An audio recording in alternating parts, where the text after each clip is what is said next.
The video opens with quick cuts of modern life.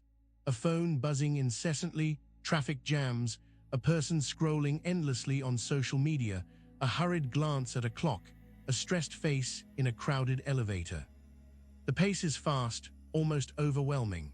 Then, the visuals slow, focusing on a single, quiet scene, a monk methodically sweeping fallen leaves in a serene temple garden. Your mind, it's a restless bird, isn't it? Always flitting from branch to branch, never settling. You're thinking about the appointment you have tomorrow, the argument you had yesterday, the bills that are due next week. You're planning, worrying, replaying, anticipating. This constant mental chatter, this insistent pull to somewhere, anywhere, but right here, right now, is the root of so much of our unease. It's an invisible current, sweeping us away from ourselves, from our truest experience of life. We chase after control, trying to orchestrate every detail, trying to predict every outcome. But in that chase, we miss the very ground beneath our feet. We miss the air we breathe. We miss life itself. Consider the vastness of your worries, the endless to-do lists, the anxieties that gnaw at you in the quiet hours of the night. They all share a common thread, a subtle yet profound misunderstanding of where true peace can be found. The Buddha's teachings point to a radical idea: all suffering arises from leaving the present moment. It sounds simple, almost too simple, but in its simplicity lies an immense power. Think about a time you were truly absorbed in something beautiful, perhaps watching a sunset paint the sky with fire, or listening to music that touched your soul, or sharing a genuine laugh with someone you love. In those moments, where was the worry? Where was the planning? Where was the grasping? It vanished. It dissolved like mist in the morning sun, because in those moments of pure presence, there was nowhere else for it to be. But these moments are often fleeting, aren't they? We try to hold on to them, to replicate them, and in that very act, we push them away. The mind, our most powerful tool, becomes our greatest adversary when it's not tethered to the now. There's a story, a simple Zen koan, about an old monk who, after decades of diligent practice, finally achieved enlightenment. When his students asked him how he did it, he replied, "I was sweeping leaves. That was it." Sweeping leaves. This wasn't about finding some hidden, complex technique. It was about the profound realization that in the simple, repetitive act of sweeping leaves, he had found a way to be fully present. Each fallen leaf, each sweep of the broom, became an anchor to the here and now. He wasn't thinking about yesterday's meals or tomorrow's chores. He was simply experiencing the sensation of the broom, the sound it made, the dust rising, the way the leaves fell around him. He was fully immersed in being, and in that complete immersion, the ceaseless dialogue of the mind fell silent for a time. The anxieties that had plagued him for years seemed to lose their grip. The world revealed itself, not as a problem to be solved, but as a reality to be experienced. This is the gateway that the teachings invite us to explore, not through grand gestures or extraordinary feats, but through the seemingly ordinary rhythm of our own existence. The breath, the sensations in our body, the simple act of being aware. This constant mental wandering, this inability to rest in the present, creates a fertile ground for suffering. It feeds the fire of our anxieties, amplifies our regrets, and casts shadows of fear over our future. The Buddha saw this clearly. He observed that our minds are like a raft adrift on a turbulent river, constantly being buffeted by the currents of thought and emotion, pulled this way and that by the tides of memory and anticipation. This is why the mind desperately wants to be anywhere but here. It seeks escape from the perceived discomfort of the present, a discomfort often born from our own resistance to what is already unfolding. But in seeking an escape, we find only a deeper entanglement. The suffering we experience isn't inherently located in external circumstances, but in our relationship to them, specifically our aversion to the present and our clinging to what is not. The past has already dissolved, the future is yet to arrive, and yet so much of our energy is spent reliving or pre-living. This pervasive tendency to disengage from the present moment is not a minor inconvenience. It's where our deepest wounds are formed and perpetuated. The feeling of being overwhelmed by life, the persistent hum of anxiety, the pangs of loneliness, these are often amplified because we are not truly here to meet them. We are like travelers standing on a bridge, constantly looking back at the shore where we came from or straining to see the destination ahead, rarely noticing the solid foundation on which we stand, the flowing water beneath, or the sky above. The story of the monk and the leaves isn't about finding enlightenment while sweeping, but about finding it through the quality of his presence during the act of sweeping. It's a testament to the power of mindful engagement in the simplest of tasks. So, how do we begin to anchor ourselves, to quiet this restless bird of the mind? How do we begin to untangle ourselves from the currents that pull us away from our only true home, the present moment? The journey starts with acknowledging this fundamental truth and by turning our attention, ever so gently, back to the breath. And before we dive deeper into these teachings, make sure you subscribe and turn on the notification bell. Wisdom like this is easy to miss in the noise of life, but if this video found you, it was meant to. Now let's keep going. Look at your to-do list. Did you write it this morning or last night? Or maybe even last week, with the best intentions of getting organized? Now look at your calendar. Are you already filling in the blanks for next month? This deep-seated impulse to plan, to schedule, to anticipate is not inherently wrong. It's part of how we navigate the world. But when this impulse becomes a frantic race against time, a desperate attempt to control an uncontrollable future, it pulls us away from the only reality we can ever truly inhabit. The present. The mind has a remarkable capacity to conjure up scenarios that haven't happened, to relive moments that have passed, and to weave intricate narratives that keep us perpetually distracted. It thrives on what is absent, on what is yet to be or no longer is. This mental wandering is so ingrained that we often don't even notice it. It feels like the natural state of being. We eat a meal, but our minds are replaying a conversation. We listen to a friend, but our thoughts are already formulating our response. We try to relax, but our minds are busy cataloging all the things we should be doing. This constant displacement of our attention is a primary source of suffering. It's like an artist trying to paint a masterpiece while their eyes are fixed on a distant horizon. The canvas remains unfinished, the colors muddy, the vision blurred. When we are not present, we lose touch with the richness of our lived experience.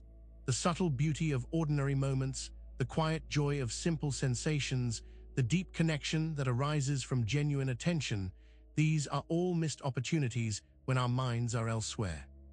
Think about it.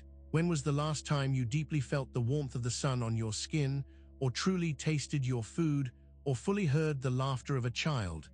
These moments of pure presence are fleeting because they require our full attention, an attention that is constantly being hijacked by mental projections and memories.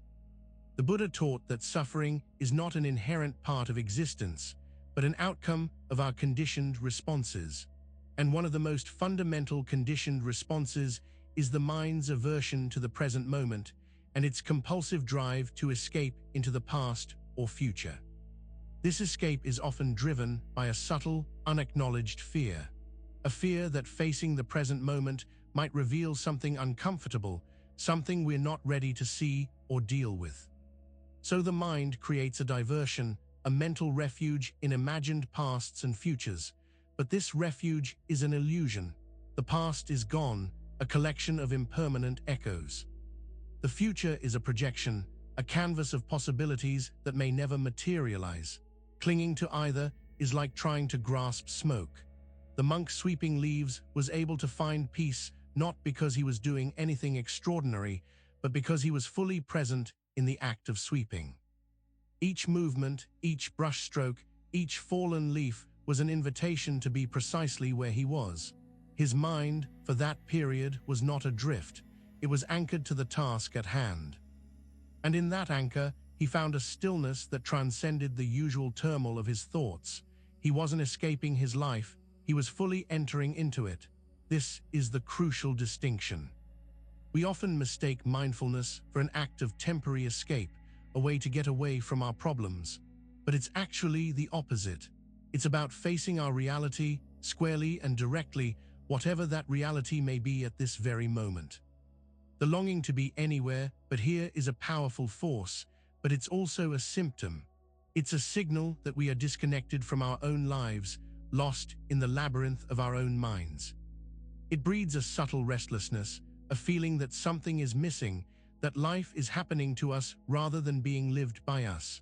When we allow ourselves to be pulled into the vortex of what-ifs and if-onlys, we dilute our experience. We become observers of our own lives rather than participants, and in this detachment, the very things we seek, peace, happiness, connection, remain just out of reach. The mind, left to its own devices, will always try to run. It seeks novelty, distraction, and perceived solutions in the external world or in hypothetical scenarios. It's like a runaway horse galloping towards an unknown distance, unaware of the beautiful meadow it has just passed. And this is precisely why the teachings turn our attention inward, not to escape from the world, but to find the world within the present moment. To realize that the breath is here, the body is here, the immediate experience is here. This constant mental departure from the present is the first door we must gently open to understand. Because if the mind is always somewhere else, how can it ever truly experience joy or grief or love or even simply peace? This leads us to consider the powerful ways we attempt to steer our lives and the unintended consequences of those attempts, which we will explore next when we examine the illusion of control that breeds so much chaos. We live in a world that celebrates control. We meticulously plan our careers, our finances, our health, our relationships. We armed ourselves with schedules, strategies, and endless to-do lists, all in the pursuit of a stable, predictable existence. But this relentless drive for control, this belief that we can and should dictate every outcome, is itself a source of immense suffering.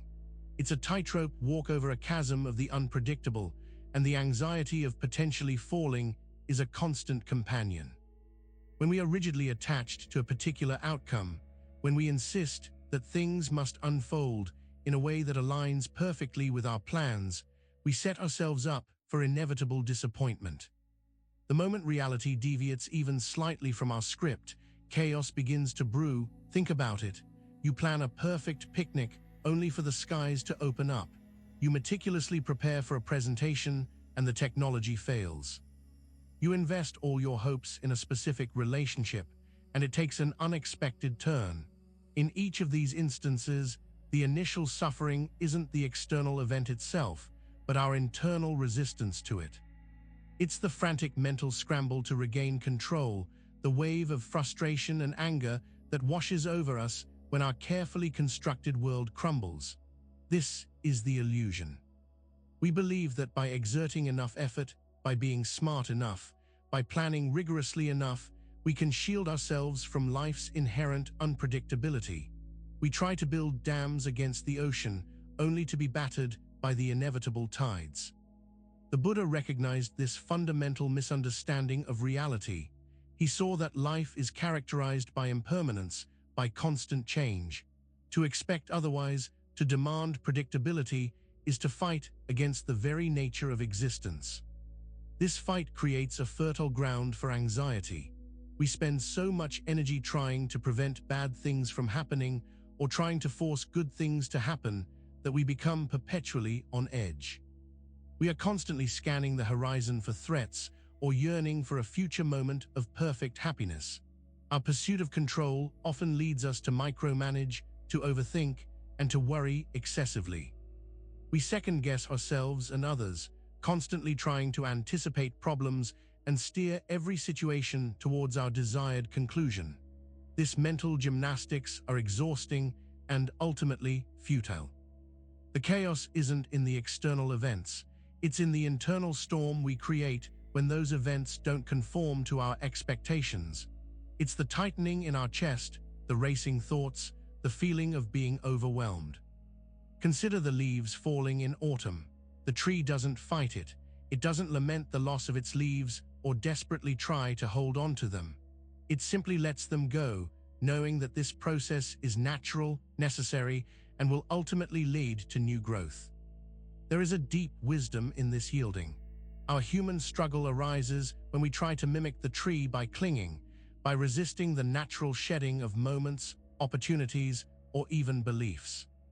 We try to keep the leaves of our lives from falling, and in that struggle, we exhaust ourselves. This clinging to control also leads to a rigid mental framework. We become less adaptable, less open to new possibilities, and less able to find joy in the unexpected. We see deviation from our plan not as an opportunity for learning or adjustment, but as a failure. The mind, in its desperate attempt to maintain control, becomes a prisoner of its own projections. It's like a captain who insists on navigating by an outdated map, refusing to acknowledge that the coastline has changed. This futile pursuit is a significant contributor to the feeling of being overwhelmed by life. We take on the burden of managing what is fundamentally unmanageable, and in doing so, we lose our peace. The suffering comes from the gap between our desire for control and the reality of impermanence. The monk, by simply attending to the act of sweeping, was not trying to control the leaves or the wind. He was yielding to the natural process, finding a moment of peace within the flow of events. There was no fight, no struggle for dominance. When we understand the illusion of control, a sense of liberation begins to dawn. We start to see that our relentless efforts to steer every aspect of our lives are not bringing us safety or happiness, but are instead the very source of our agitation. True peace is not found in dominating circumstances, but in adapting to them, in finding our footing amidst the ever-shifting sands of existence. It's in realizing that our efforts to control the uncontrollable are what create the chaos we so desperately try to avoid. And this acknowledgement of our inability to control the external opens the door to a different kind of power, the power of our inner response, which is the subject of our next exploration. How mindfulness, rather than being a gentle pastime, is actually a profound revolution in how we experience ourselves and the world. When you hear the word mindfulness, what comes to mind? Perhaps a serene beach, gentle music, a deep sigh of relief, maybe even a nap. We often associate it with a pleasant escape, a moment of calm in the storm of our busy lives. But this common perception, while well-intentioned, misses the revolutionary essence of what mindfulness truly is. It's not merely about relaxation, it's about a fundamental shift in consciousness, a radical reorientation of how we engage with reality. Mindfulness, in its deepest sense, is the practice of paying attention, on purpose, in the present moment, non-judgmentally. It's not about seeking pleasure or avoiding pain. It's about being fully awake to whatever is arising without trying to change it, push it away, or grasp onto it. This is where the revolution lies. Our ingrained habit is to react. We feel an uncomfortable emotion and we numb it. We encounter a difficult thought and we argue with it or dismiss it. We face a challenging situation and we immediately seek to alter it. Mindfulness invites us to step out of this automatic reactive mode. It asks us to pause, to observe, and to allow. It's about creating space between the stimulus and our response, a space where wisdom can arise. Imagine a raging river. Most of the time, we try to dam it, to redirect its flow, to force it to go where we want it to. This creates immense pressure, turmoil, and often failure. Mindfulness, however, is like learning to float on that river, to feel its currents, to understand its power without being swept away. It's not about finding a calm lake. It's about learning to be present within the dynamic flow of life itself. This is often far from relaxing in the conventional sense. It can be intensely uncomfortable to sit with difficult emotions, to observe persistent anxieties, or to acknowledge painful truths about ourselves. The monk sweeping leaves was not simply finding a quiet moment. He was enacting a revolution within himself. By fully engaging with the simple act of sweeping, he was disarming his reactive patterns. He was choosing presence over distraction, awareness over escape. He wasn't trying to stop the leaves from falling or to achieve a perfectly clean garden instantly. He was revolutionizing his experience of that moment by bringing his full attention to it. And in that revolution, he found a deeper peace than any amount of striving for external control could ever provide. This revolution challenges our deepest assumptions about happiness. We believe happiness comes from getting what we want and avoiding what we don't. Mindfulness suggests that happiness, or at least a profound sense of well-being, comes from accepting what is, from being content with the present moment, no matter its contents. This is a radical idea because it shifts the locus of control from external circumstances to our internal awareness. It empowers us to find peace not by changing the world around us, but by transforming our relationship to it. The resistance to this practice is often immense, precisely because it's not about comfort. It's about facing the uncomfortable truths of our own minds and hearts. It's about acknowledging the impermanence of all things, including our pleasant experiences, and learning to be with the full spectrum of human emotion. When we are mindful, we begin to see the patterns of our own minds more clearly. We recognize the triggers for our anger, the roots of our fear, the subtle ways we sabotage our own happiness. This recognition, though sometimes painful, is the first step towards liberation. Mindfulness is a revolution because it dismantles the walls we've built to protect ourselves from what we fear, only to find those walls have become our prison. It invites us to step out from behind those walls and to meet life directly. It's not about achieving a state of perpetual bliss, which is itself another form of clinging and therefore a source of suffering. It's about cultivating the capacity to be present with our experiences, both pleasant and unpleasant, with an open and accepting heart. This revolutionary act requires courage. It requires a willingness to let go of our comfort zones, to challenge our habitual ways of reacting, and to embrace the unknown unfolding of each moment. The immediate shift occurs when we stop fighting what is and start observing it. This shift is not typically marked by fireworks or cheering crowds. It's a quiet, internal recalibration. So, while relaxation might be a welcome byproduct, the true power of mindfulness lies in its capacity to transform our relationship with ourselves and the world. It's a revolution that begins with the simple, yet profound, decision to be present, to truly arrive in our lives, moment by moment. And this understanding of presence is deeply intertwined with our perception of time. Because if the mind is always elsewhere, on what journey is it actually traveling? In the next section, we will explore how time itself is a construct our busy minds cling to, and how understanding this can free us. We live our lives bound by the ticking of clocks and the turning of calendars. We measure our days by hours, our years by seasons. Time feels tangible, relentless, and incredibly real. But what if I told you that the time we experience in our minds is largely an illusion, a story we constantly tell ourselves? The Buddha's teachings on impermanence reveal that while change is constant, the linear progression of time as we commonly perceive it, a solid past, a flowing present, and a definite future, is a mental construct. Our minds cling to this narrative, and in doing so, create much of our suffering. We dwell in the past, replaying regrets, holding on to grievances, or yearning for lost moments of happiness. This past time is not a place we can visit or change. It exists only as memory, a collection of impressions that we selectively recall. Yet, we allow these echoes to dictate our present emotions and actions. We also project ourselves into the future, constructing scenarios of what might happen, what we hope will happen, or what we fear will happen.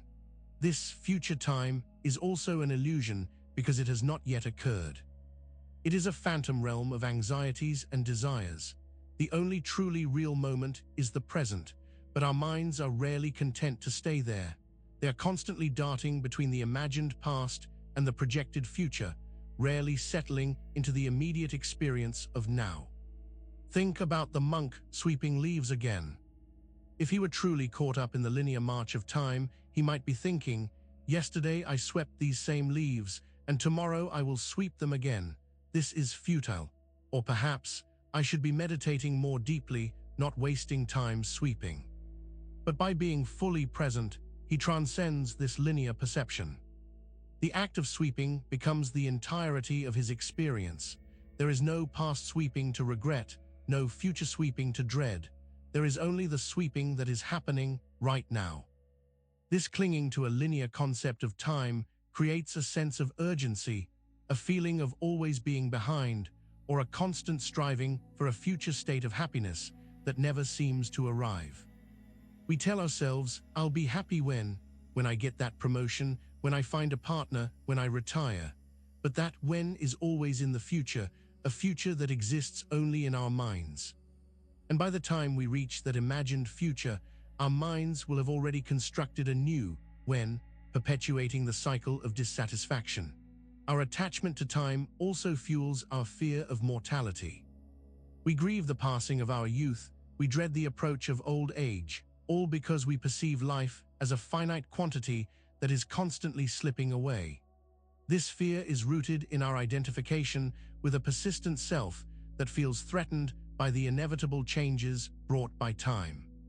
However, if we truly understood the constructed nature of time, our relationship with aging and change would transform.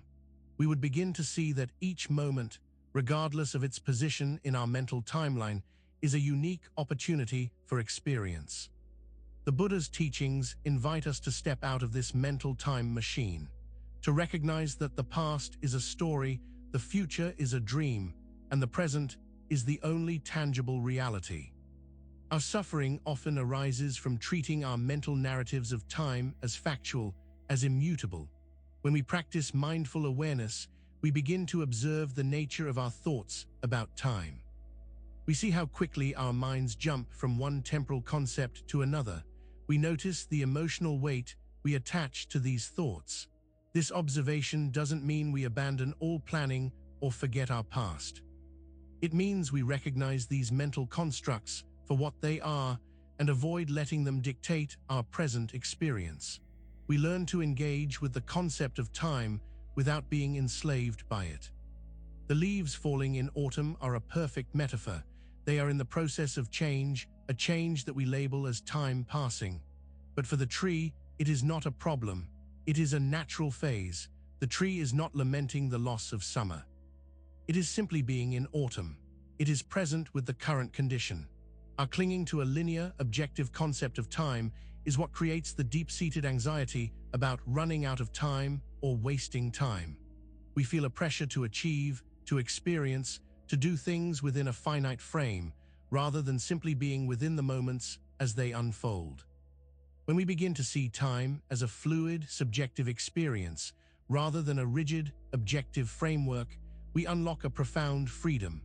We can learn to inhabit the present moment with a fullness that transcends the artificial boundaries of past and future. This realization that our perceived timeline is a mental construct is crucial because it highlights how deeply our subjective experience is shaped by our own thinking. It points towards the fact that we are not passive recipients of time, but active creators of our temporal reality. By loosening our grip on the past and future, and by grounding ourselves in the immediate reality of now, we can begin to unravel the knots of anxiety and dissatisfaction that time-bound thinking creates. This leads us directly to the understanding that every moment we resist is a moment lost, something we will delve into next, examining how our internal struggles prevent us from truly living. You've been there. That feeling of dread before something you don't want to do, the dragging of your feet, the mental bargaining, the constant internal plea for it to be over already, that's resistance. And in that very act of resistance, something profound happens. You don't just fail to move forward, you also lose the moment itself. Every second spent wishing you were somewhere else, doing something else, or that the current experience would vanish, is a second irrevocably gone. This is the core of suffering in many Buddhist teachings, our aversion to what is. We build walls against discomfort, displeasure, and anything that deviates from our preferred reality. But these walls don't keep out the unpleasantness. They imprison us, preventing us from fully living. Think of the monk sweeping leaves again. If he resisted the task, seeing it as a chore, a waste of time, or an annoyance, he wouldn't just be unhappy while sweeping. He would also be missing the subtle details of the leaves, the rhythm of his own body, the quietude of the garden. He would lose the experience of that moment. Our resistance is like trying to hold back a river with our bare hands. It's a futile effort that drains our energy and leaves us feeling exhausted and defeated. The river continues to flow, and the moments continue to pass, whether we fight them or not. When we resist a difficult situation, we are not changing the situation. We are adding another layer of suffering, our own internal struggle, on top of whatever external discomfort already exists. Suddenly, there are two problems: the original issue and our fight against it. This resistance often stems from our deep-seated desire for control and our aversion to impermanence.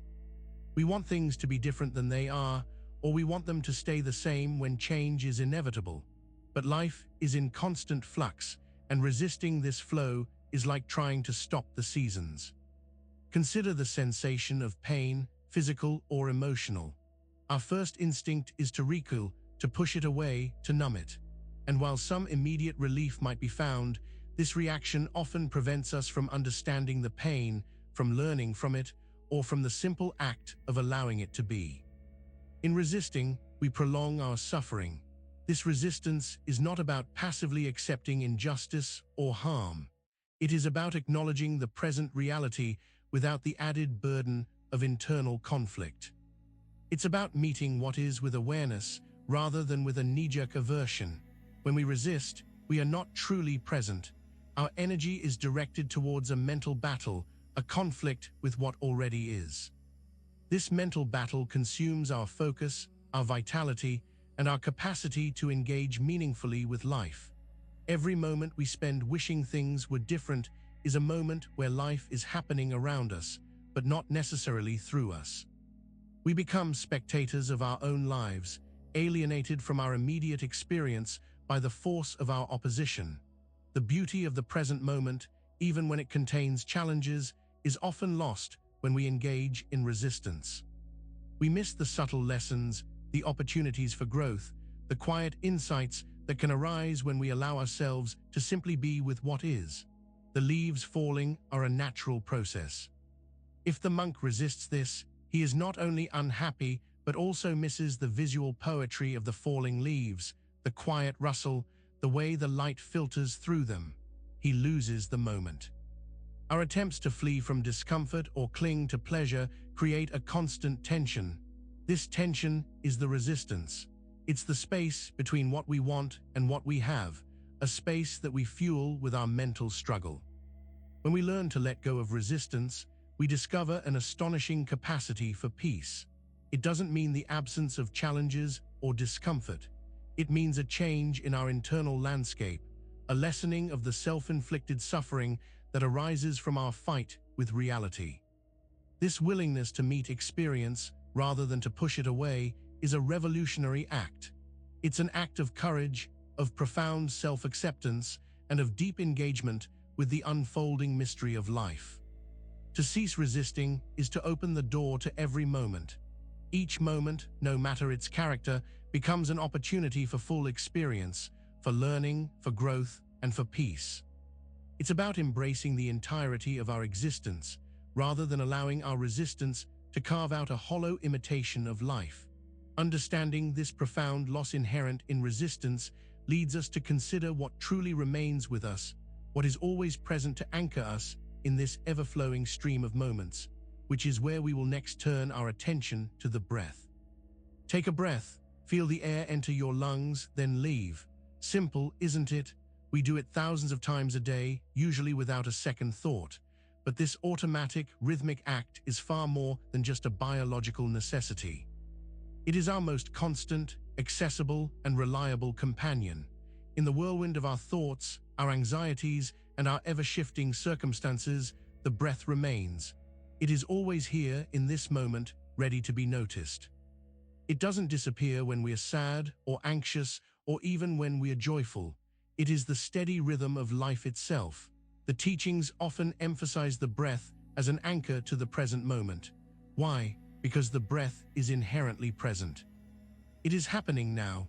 It doesn't carry the baggage of the past or the fears of the future. It is pure, unadulterated, present-tense existence. When your mind is racing, when you feel overwhelmed, or when you're lost in a loop of worry, simply turning your attention to your breath can be a powerful act of grounding.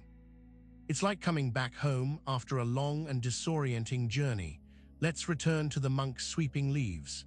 In his focused activity, what was he likely connected to? The physical sensations of his body, the movement of the broom, and the rhythm of his breathing. The breath is often the silent partner in any act of true presence. This constant companion is always available to us. Unlike fleeting pleasures or external achievements, the breath is not conditional. It is not dependent on our success, our status, or our relationships. It is our inherent connection to the life force. When we consciously tune into our breath, we are not trying to change it, force it, or manipulate it. We are simply observing its natural ebb and flow. We notice the rise and fall of the chest, the sensation of air at the nostrils, the feeling of expansion and contraction.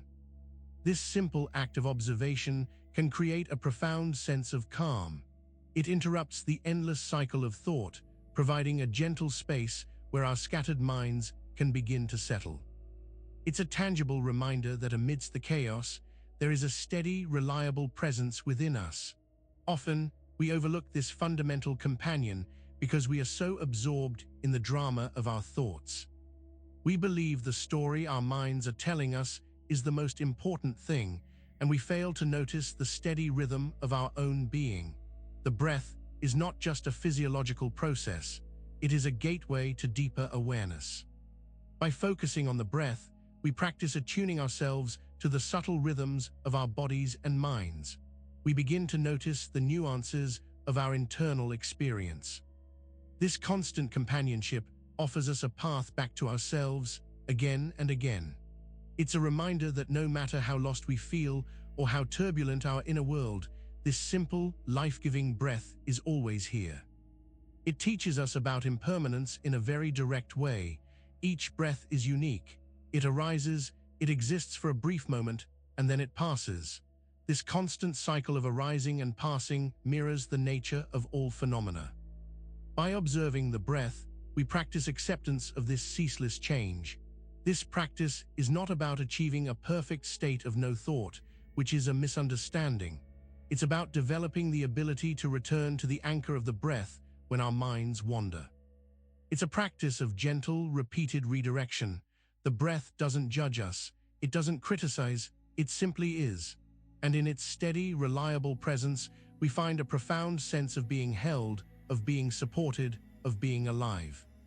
When we feel disconnected, lonely, or overwhelmed, we can always turn to our breath. It is the one companion that is always with us, in every moment, in every situation. It is the fundamental rhythm of life that connects us to ourselves and to the present. This profound ally, this unwavering companion, offers us a direct path to stillness and clarity, but stillness itself is not the end goal.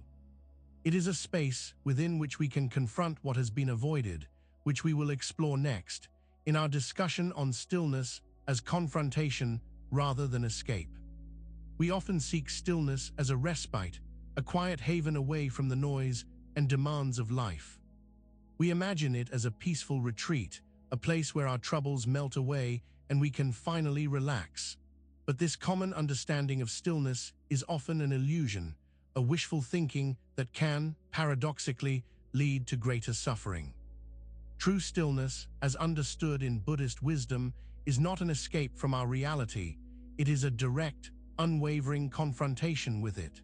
When we pursue stillness as an escape, we are essentially trying to avoid unpleasant experiences. We seek a quiet mind, not to understand its workings, but to silence the parts of it we find uncomfortable. This is like trying to get away from ourselves. The monk sweeping leaves, if he saw stillness only as an escape, might find himself constantly distracted by the thought of when the sweeping would end or how much more there is to do.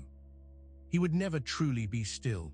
Real stillness is found not in the absence of disturbance, but in our unwavering presence with the disturbance. It's the ability to hold our ground when life's challenges arise, to meet our own inner turmoil without flinching or fleeing. When we achieve a state of mental quiet, through practices like focusing on the breath, we begin to notice what has been buried beneath the surface noise. Suppressed emotions, unresolved conflicts, deep-seated fears, they all start to emerge when the distractions fall away. This is where the confrontation happens. Stillness, in its true form, invites us to look at these aspects of ourselves that we have been avoiding. It's not a gentle lullaby, it's an honest meeting with our own inner landscape. Our initial reaction to this emerging inner content might be discomfort, even alarm. We might feel a renewed urge to escape, to create noise, to distract ourselves again. But this is precisely why true stillness requires courage. It requires the courage to sit with what is difficult, to observe our own patterns without judgment, and to allow emotions to flow through us rather than be suppressed. It's about seeing ourselves clearly, flaws and all, and accepting that we are human. The monk, in his sustained presence with the sweeping, wasn't just creating a calm exterior. He was allowing his mind to be present, and in that presence, he was capable of confronting any stray thoughts or feelings without being swept away by them. He was still, but he was also awake. Chasing after a peaceful state that is devoid of any challenge is a form of spiritual bypassing. It's a way of avoiding the necessary work of integration and healing. True peace comes not from the absence of problems, but from the wisdom and strength to meet them. When we embrace stillness as confrontation, we begin to dismantle the defenses we have built around ourselves. We see that the things we feared most were often not as terrifying as our avoidance had made them out to be. This process can be intense. It can feel like facing a mirror and seeing things we don't like. But it is in this honest confrontation, facilitated by stillness, that true healing and transformation occur. If we approach stillness with the sole intention of escape, we will inevitably be disappointed. Because the mind, even in quiet, will always find ways to bring up whatever remains unaddressed.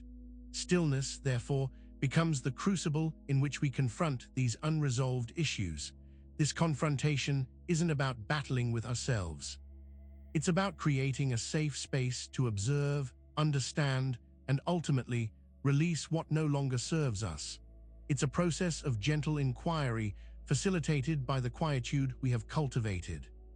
So while relaxation may be a pleasant side effect, the ultimate value of stillness lies in its capacity to bring us face to face with ourselves, to foster a deeper understanding, and to cultivate an unshakable inner resilience. This confrontation with ourselves, facilitated by stillness, reveals that much of our inner turmoil is self-generated, and a significant contributor to this self-generation of turmoil is our misguided attempt to do many things at once, which we will explore next when we dissect the myth of multitasking. In our fast-paced, hyper-connected world, multitasking has become a badge of honor. It's seen as a sign of efficiency, of being productive, of keeping up with the demands of modern life. We juggle emails, phone calls, meetings, household chores, and social media all at the same time. But what if this relentless juggling act, this division of our attention, is not a sign of heightened ability, but rather a deep form of mental blindness? What if multitasking is, in essence, a sophisticated disguise for profound mindlessness? The core of mindfulness is sustained, focused attention on a single object or experience. Multitasking, by its very definition, is the opposite. It is the deliberate fragmentation of attention. It is the scattering of our mental energy across multiple stimuli, preventing us from fully engaging with any one of them. When we try to do multiple things at once, our brain is not truly doing them simultaneously. Instead, it is rapidly switching between tasks, a process that is cognitively demanding and inherently inefficient. Each switch incurs a cost, a loss of focus and clarity. Think about the monk sweeping leaves. If he tried to sweep, read a book, and have a philosophical debate with himself all at the same time, what would happen? The sweeping would be clumsy, the reading would be nonsensical, and the debate would devolve into a confused jumble of thoughts. He would be doing many things poorly, rather than one thing well. The illusion of multitasking is that we believe we are gaining time or being more productive. In reality, we are often sacrificing quality for quantity, depth for breadth. We may finish more tasks, but the execution is often superficial, prone to errors, and lacking in genuine engagement. This fragmentation of attention has a direct impact on our well-being. It fosters a sense of constant distraction, a feeling of being overwhelmed, and a diminished capacity for deep concentration. It erodes our ability to be truly present in any given moment. When we are constantly switching between tasks, we are not fully experiencing any of them. We are caught in a perpetual state of mental transition. This prevents us from finding flow, from experiencing the satisfaction of deep immersion, and from truly absorbing information or engaging meaningfully with people. This state of constant distraction can also contribute to stress and anxiety. Our minds feel pulled in too many directions, like a kite struggling against a gale. There is no anchor, no moment of settled attention. The monk's focused engagement with the simple act of sweeping is a stark contrast. In its singularity, there is a profound power. Each movement of the broom, each fallen leaf, is given his complete attention. This focus allows for a deeper connection to the task and to himself. Multitasking also affects our relationships. When we are trying to email while talking to a loved one or checking our phone during a meal, we are signaling that the other person or the present interaction is not our priority. This fragmentation of our presence erodes trust and intimacy. The wisdom traditions have long understood the power of singular focus.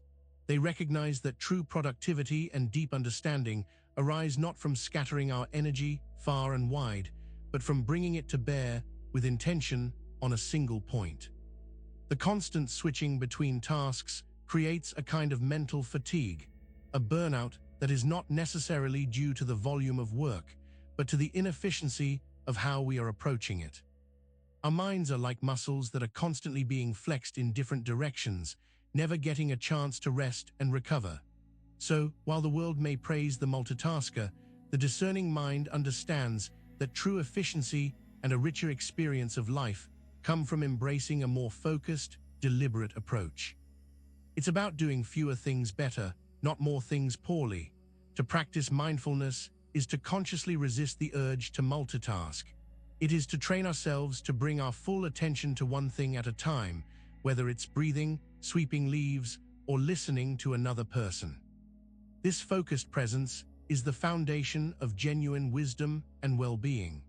Recognizing the drain of multitasking naturally leads us to consider one of the most pervasive sources of our internal struggles, the restless nature of craving.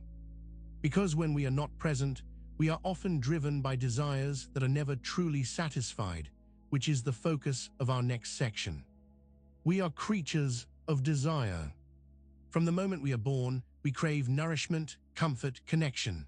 This fundamental drive, when healthy, propels us forward, motivating us to grow, to explore, and to thrive. But when desire becomes a relentless, grasping craving, it transforms into a potent source of suffering.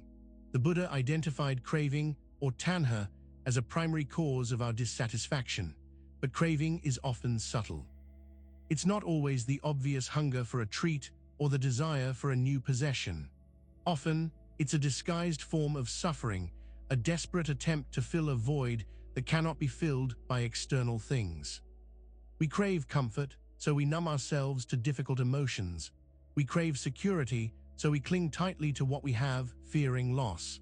We crave happiness, so we chase after experiences, possessions, or achievements, believing they will finally satisfy us. This is the disguised nature of craving. It masquerades as a solution, a path to fulfillment. But the objects of our craving are impermanent, and our attachment to them ensures eventual disappointment. The satisfaction is fleeting, and the craving inevitably returns, often more insistent than before. Consider the monk sweeping leaves. If he craved a perfectly manicured garden, he would be perpetually dissatisfied. If he craved the end of the sweeping, he would be suffering through his present task. His craving would be the invisible enemy, preventing him from finding peace in the natural process of clearing the garden. When we are caught in craving, our minds are rarely at peace. They are consumed by wanting, by planning how to get what we want, by fearing we won't get it, or by regretting not getting it. This mental preoccupation keeps us trapped in a cycle of dissatisfaction. This endless seeking is exhausting. It drains our energy and pulls us away from the present moment, the only place where true contentment can be found. We are so busy chasing the next thing that we miss the fullness of what is already here. Craving is often born from a misunderstanding of our own needs. We mistake the need for connection for a craving for validation, the need for peace for a craving for external comfort. We try to fill a soul-sized hole with a breadcrumb. The suffering of craving is not just in the pursuit. It is also in the inevitable disappointment when the object of our craving fails to provide lasting happiness. Or even worse, in the anxiety that consumes us as we desperately try to hold onto what we have, fearing its loss. This fear of loss, this clinging, is a direct consequence of craving. If we crave something, we become attached to it. And attachment naturally breeds fear, the fear of losing what we have come to depend on for our sense of well-being. The practice of mindfulness helps us to observe our cravings without acting on them. We learn to recognize the arising of desire, to understand its nature, and to see that it is a transient mental event, not reflective of a permanent lack within us. By observing our cravings with non-judgmental awareness, we begin to loosen their grip. We see that the object of our desire is not the true source of happiness. True happiness arises from within, from a state of contentment and acceptance. The breath, our constant companion, can be a powerful antidote to craving. When we feel the urge to crave, we can gently bring our attention back to the breath. This simple act of returning to the present can interrupt the cycle of desire and create space for peace to arise. The wisdom teaches that true freedom comes not from satisfying every craving, but from understanding and relinquishing the craving itself. It is in this relinquishment that we find a lasting peace, a contentment that is not dependent on external circumstances. So the next time you feel that familiar pull of wanting, pause, observe it. See if it is a genuine need or a disguised craving for something that will ultimately leave you unsatisfied. Recognizing this pattern is the first step towards liberation from the suffering that craving perpetuates. And this liberation is most fully realized when we understand that the present moment itself is the only place where fear cannot truly exist, a concept we will explore in depth next, as we look at how the now is the ultimate sanctuary.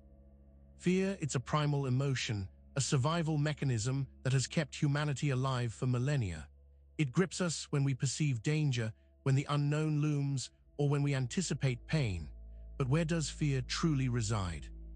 While fear can be triggered by external events, its deepest roots often lie not in the present reality, but in our projections into the past or future.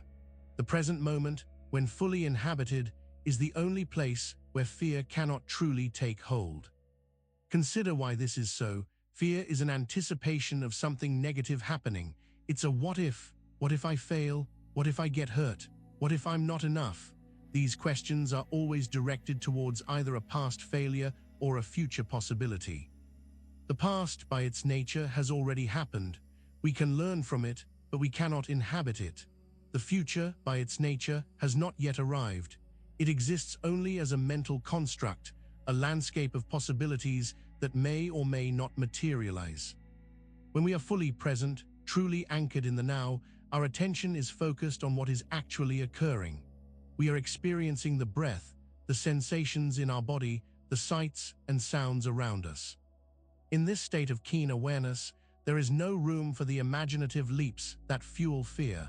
The monk sweeping leaves, if he is truly present with his task, is not afraid. He is not thinking, These leaves will multiply and bury me, or I should have swept them yesterday. He is simply sweeping the leaves that are there right now. The act itself occupies his mind, leaving no space for fear to breed. Our habitual tendency is to live in our heads, replaying past hurts or rehearsing future anxieties. We build elaborate narratives of danger and loss, and in doing so, we generate a constant low-level hum of fear. When we practice mindfulness, we are essentially training ourselves to return to the present. With each breath, with each moment of focused attention, we are gently pulling ourselves out of the phantom realms of past and future and grounding ourselves in the reality of now. This doesn't mean that difficult situations won't arise in the present. It means that when they do, our response is more grounded and less driven by irrational dread. We are better equipped to deal with reality when we are not already paralyzed by imagined threats. The fear of death, for instance, is a fear of a future event that is beyond our direct experience. While the awareness of mortality is profound, the anxiety of death often stems from our mental projections about what it will be like or what we will lose. Our present experience of living is not inherently fearful. By cultivating presence, we weaken the hold of fear on our minds. We begin to see that much of what we fear is a mental phantom, a story we have created. The present moment, stripped of these projections, can be a place of profound peace and even joy, regardless of external circumstances. This realization is transformative. It empowers us to see that we are not at the mercy of our fears, but that we have the capacity to meet them by grounding ourselves in the only reality that truly exists, the present. The breath is our ever-present lifeline to this reality. Each inhale is an invitation to return, each exhale a gentle release of what is not. By engaging with our breath, we are actively choosing the present, and in doing so, we are choosing freedom from the grip of fear. When we are fully present, we can also clearly see the other ways we set ourselves up for suffering, particularly through our unrealized expectations.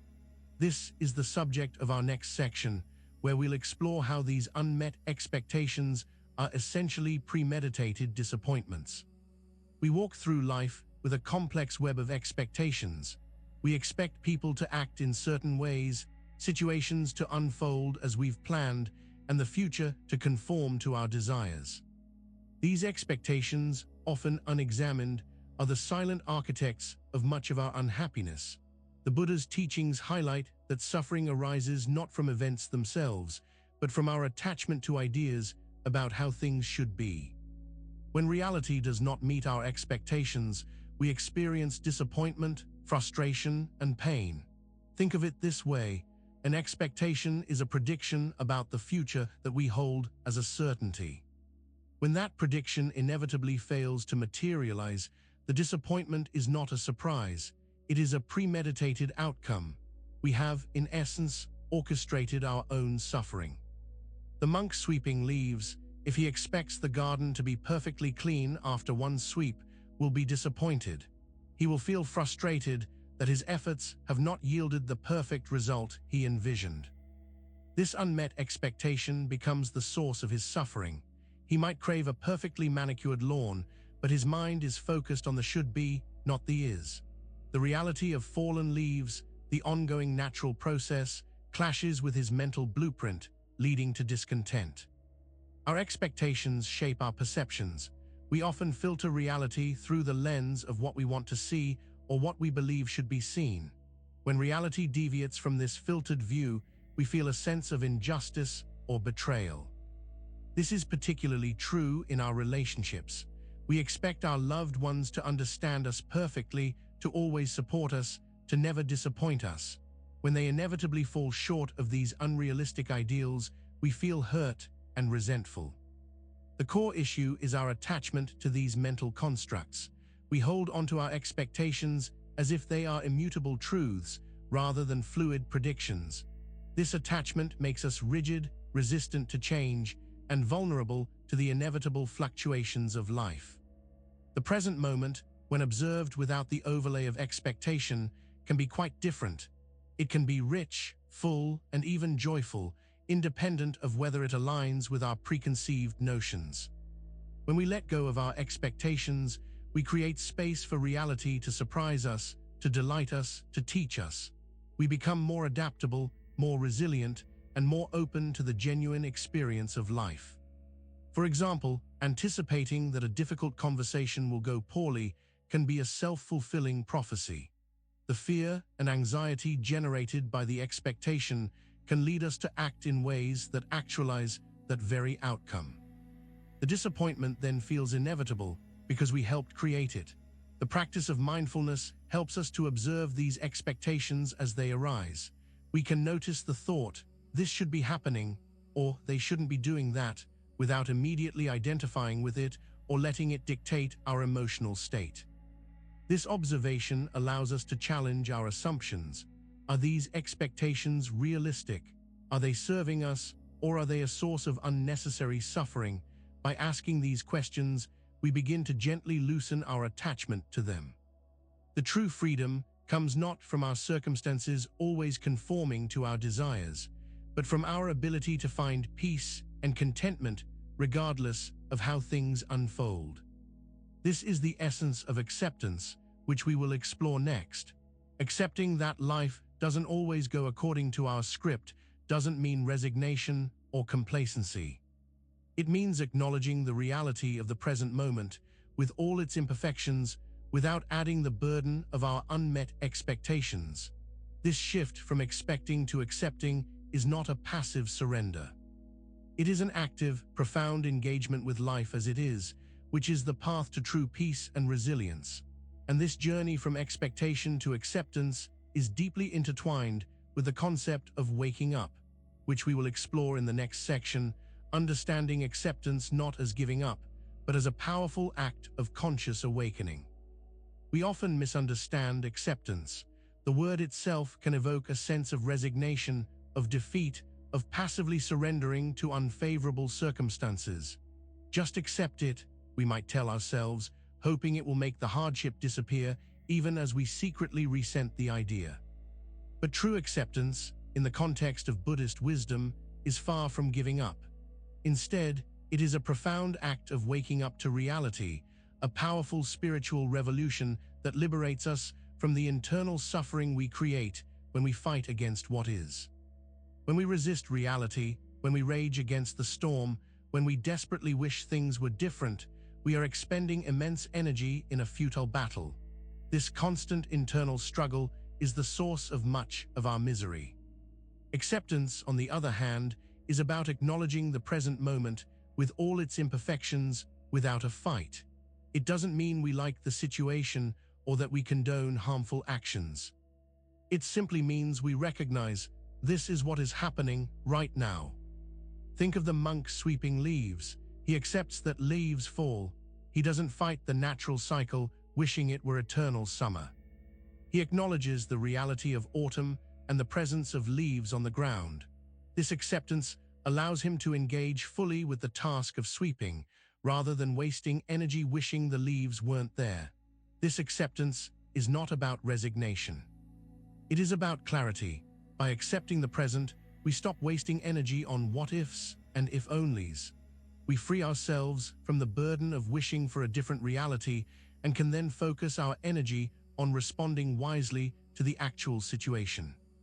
This act of waking up is a shift in perspective. It's moving from a state of illusion, the illusion that we can control everything or that life should conform to our desires, to a state of clear seeing. This clarity is empowering. When we accept the present, we stop contributing to our own suffering. The pain of a situation may still be there, but the added layer of anguish that comes from our resistance is removed. This is liberation. Imagine a tight knot in your stomach, born from anxiety. Fighting that anxiety only seems to tighten the knot. Acceptance, on the other hand, is like gently loosening the grip, allowing the breath to flow more freely. The knot might not disappear instantly, but the suffering associated with it diminishes significantly. This is why acceptance is not passive. It is an active, conscious choice.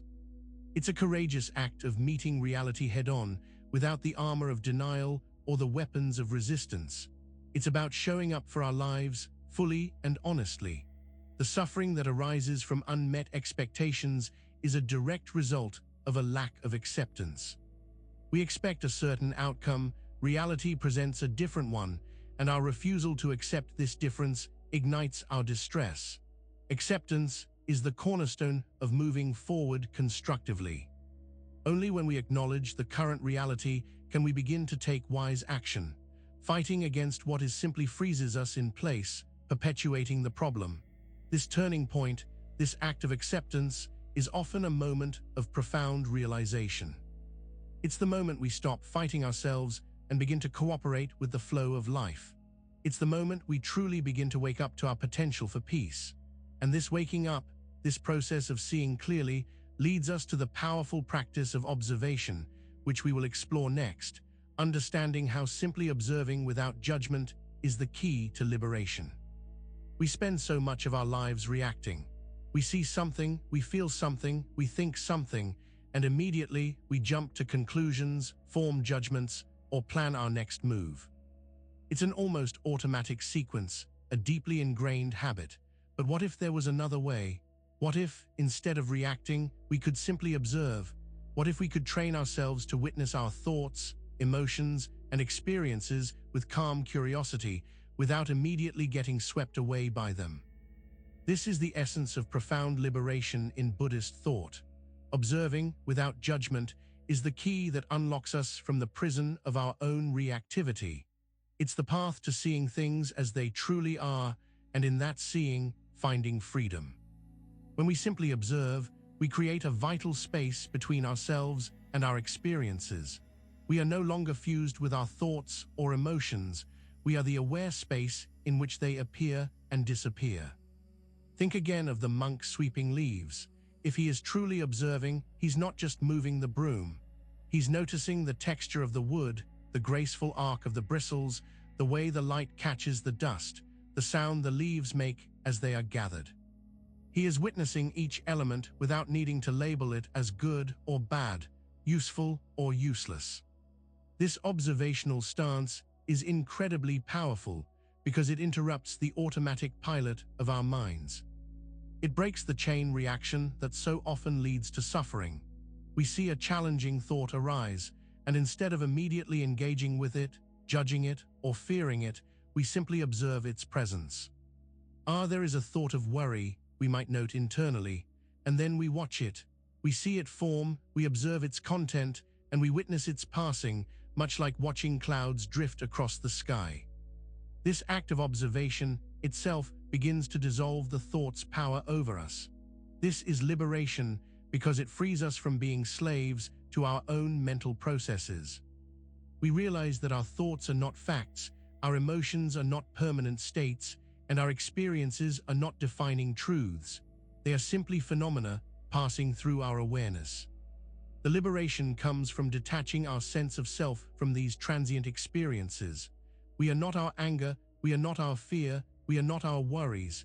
We are the consciousness that observes these things. When we observe with non-judgment, we allow everything to be as it is. We don't try to fix, to change, or to resist. We simply witness. And in this witnessing, we come to understand the impermanent nature of all our experiences. This is a radical departure from our usual mode of operation.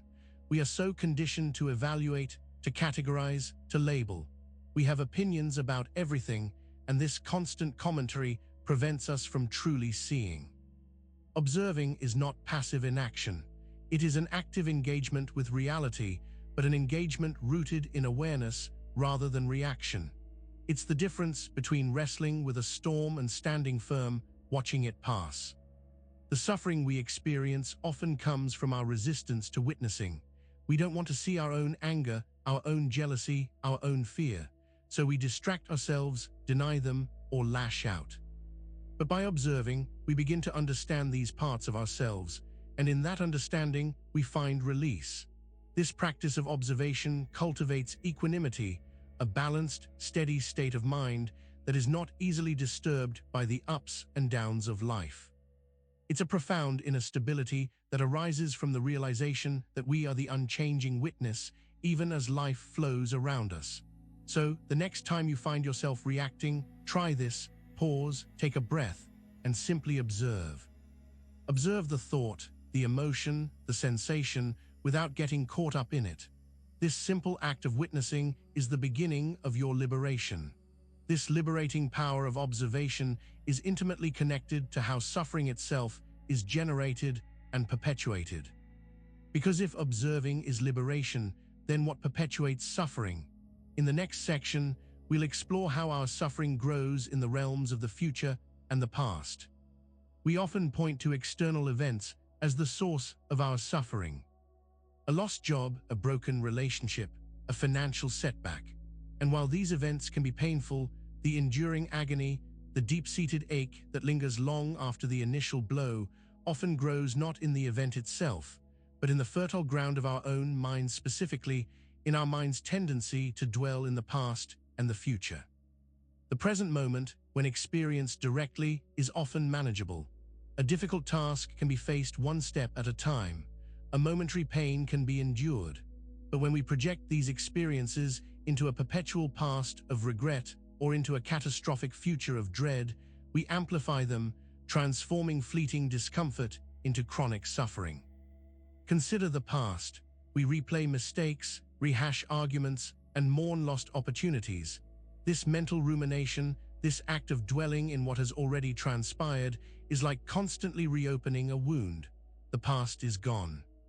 It cannot be changed, yet we allow its echoes to shape our present emotional landscape, feeding a cycle of regret and self-recrimination. The suffering doesn't come from the memory itself, but from our attachment to it, our inability to let go, and our insistence on reliving the pain. We become prisoners of our own history. Similarly, the future is a breeding ground for suffering. We project our worst fears, imagine every possible negative outcome, and anticipate disaster. We spend our days worrying about things that may never happen, and in doing so, we rob ourselves of the joy and peace available in the present. This constant anticipation of suffering becomes its own form of suffering. The monk sweeping leaves knows that leaves will fall again. If he were to suffer endlessly about this future event or lament the past period of summer greenness, his present task would be unbearable. He would be caught in a cycle that prevents him from tending to the garden now. His suffering would grow not from the leaves, but from his mental projections. The present moment, when we are truly there, is often neutral or conducive to peace.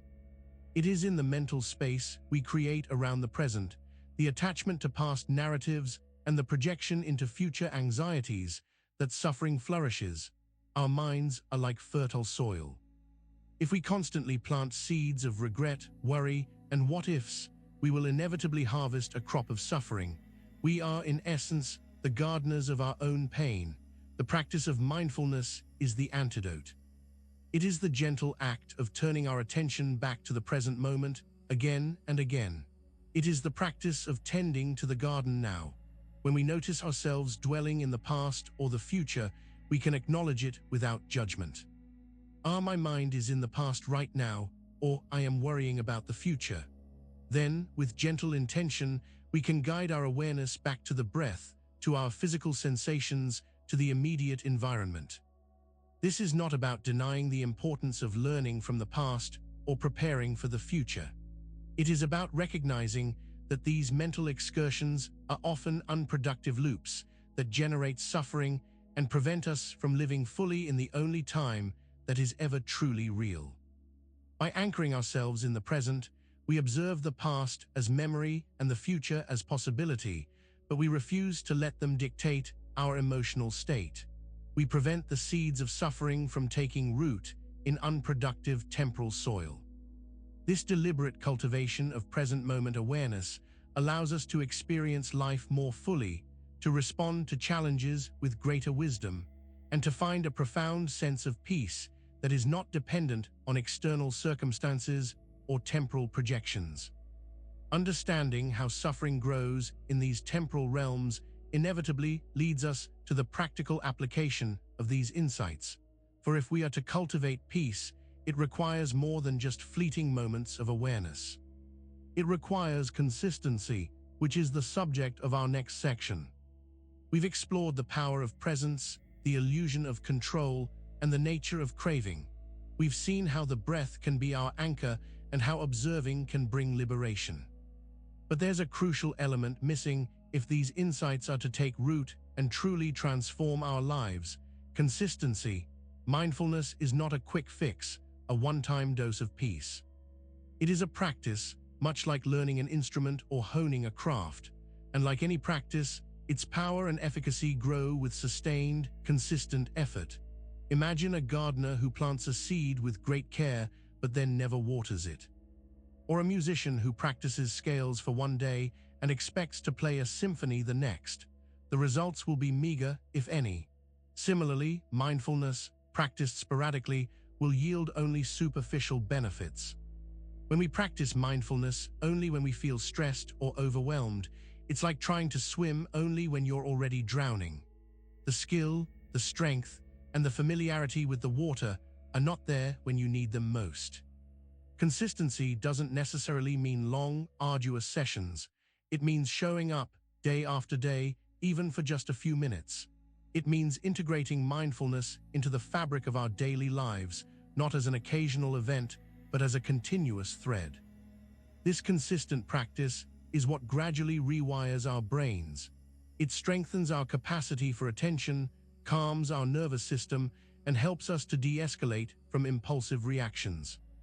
Over time, the habits of mindfulness become more ingrained than our habitual patterns of distraction and reactivity. Without consistency, our insights remain mere intellectual understanding rather than embodied wisdom. We might know that the breath is an anchor, but without regular practice, we won't have the skill to turn to it when we're most lost. The monk sweeping leaves was not enlightened by doing it once. He was likely engaged in this mindful practice consistently, day after day, allowing the gentle rhythm of the broom to become a familiar pathway to inner stillness. His consistency transformed a mundane task into a profound practice. The moments of resistance we discussed are also addressed through consistency. The more we practice returning to the present, the less power these resistive patterns hold over us. It's in the repetition that the change occurs.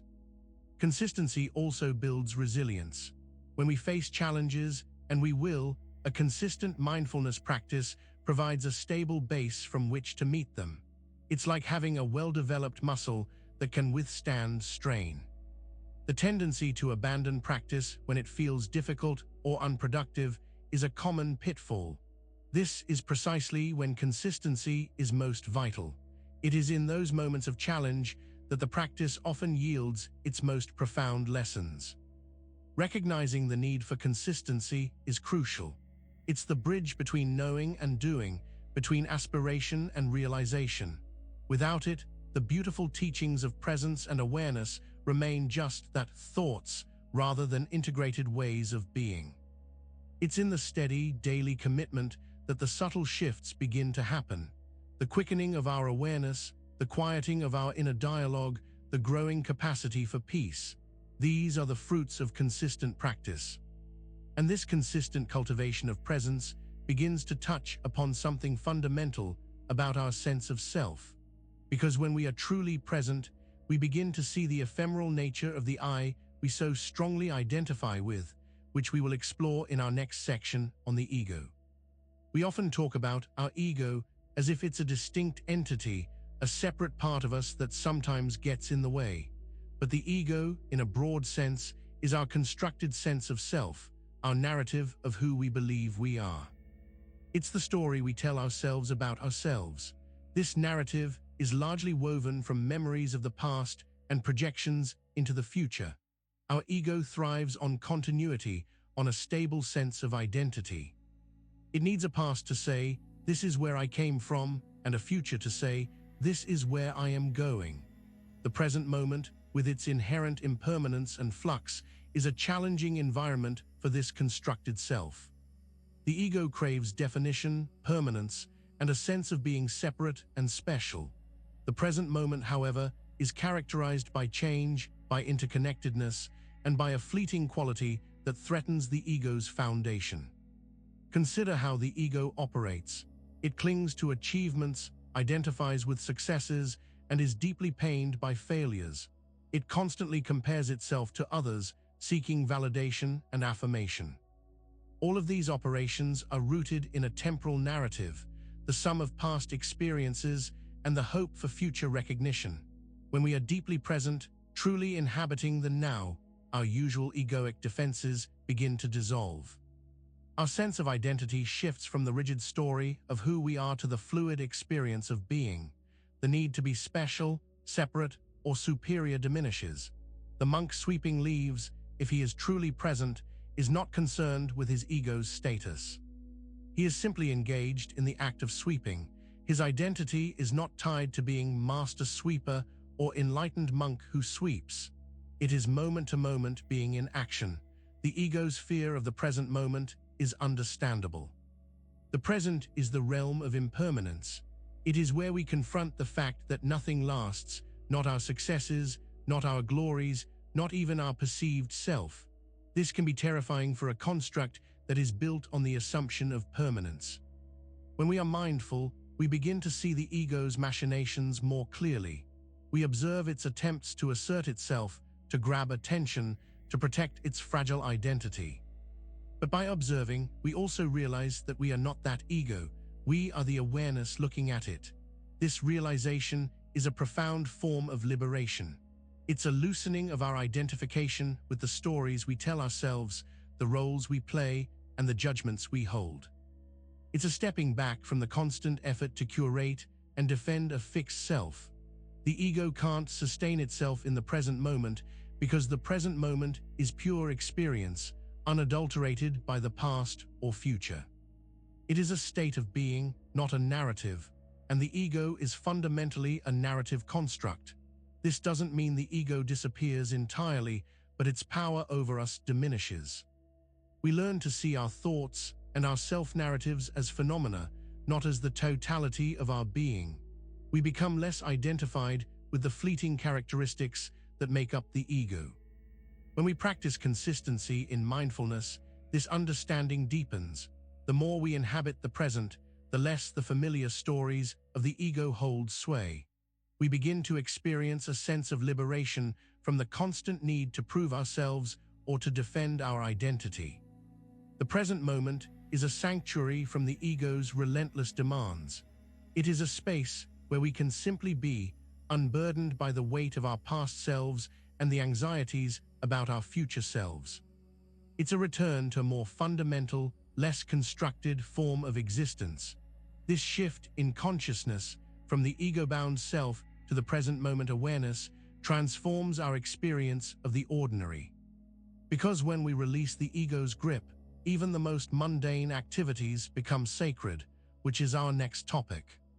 We tend to associate sacredness with grand temples, profound rituals, or extraordinary events. We look for meaning and transcendence in the exceptional, often overlooking the profound beauty and depth available in the everyday. But Buddhist wisdom teaches that the sacredness of life is not found in the extraordinary. It is woven into the very fabric of the ordinary, waiting to be discovered through mindful awareness. Mindfulness has the power to transform the mundane into the miraculous. When we approach our daily lives with mindful attention, even the most repetitive or seemingly insignificant tasks can become sites of deep presence and revelation. The act of washing dishes, walking to the store, or drinking a cup of tea can become a spiritual practice. Consider the monk sweeping leaves again. Is he in a grand cathedral performing a high ceremony? No. He is engaged in a simple, repetitive chore. Yet, through mindful presence, this ordinary act becomes imbued with a profound sacredness. He is fully inhabiting that moment, connecting with the rhythm of his body, the sensation of the broom, the dance of the leaves. This is what mindfulness does. It elevates the ordinary by bringing our full, undivided attention to it. It shifts our focus from the outcome or the next event to the inherent richness of the present experience. When we are not mindful, we tend to go through our days on autopilot, our minds elsewhere, lost in thought, worry, or planning. In this state, the ordinary moments pass us by unnoticed and unappreciated. They remain mundane because our awareness is absent. However, when we bring our attention to, say, the sensation of water on our hands as we wash dishes, the warmth of the soap, the sound of the plates, the entire experience can shift. It becomes a moment of sensory engagement, a grounding experience. This is making the ordinary sacred. It is recognizing the wonder of simple existence, the richness of sensory experience, the deep interconnectedness of our actions. It's about finding the divine, not in some distant realm, but right here, in the mundane moments of our lives. This transformation from mundane to sacred is not about adding anything external. It's about removing the veil of distraction, the cloud of unthinking habits that obscures reality. It's about seeing with fresh eyes. When we make the ordinary sacred, we cultivate gratitude. We begin to appreciate the simple things that sustain us, the food we eat, the shelter we have, the breath we take. These fundamental elements, often taken for granted, are in fact the source of all our well-being.